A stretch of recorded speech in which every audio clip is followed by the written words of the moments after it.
गोटे परिवार रे शाशु सबुबले कहती बहु केबे झियो होई पारिबो नाही।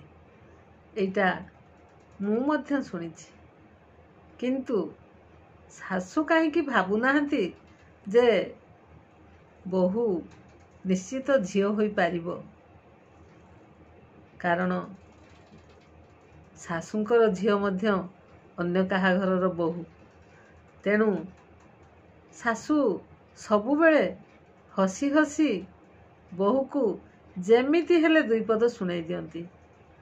आउ मु कहिबी शाशु जने उपयुक्त माँ होई पारिबे, किंतु जदि शाशु मनरे बहु प्रति झियोर भावना रहिबो, आउ शाशु जदि भाबिबे झियो केबे बहु केबे झियो होई पारिबो नाही, ताहेले बहु सतरे झियो होई पारिबो नाही। कारण शाशु जदि एमिति विचार करुछंती, से क्षेत्र में माँ विचार करे कौन?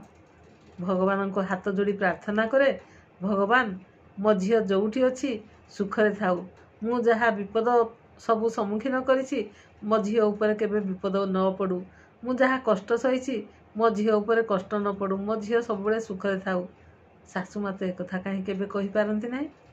ताहले जदि बहु झियो होई पारिबो नाही बोली से कहउचंती, ताले मु कहिबी शाशु मध्य केबे माँ होई पारिबे नाही जदि तांको मनरे एमिति भावना थिबो।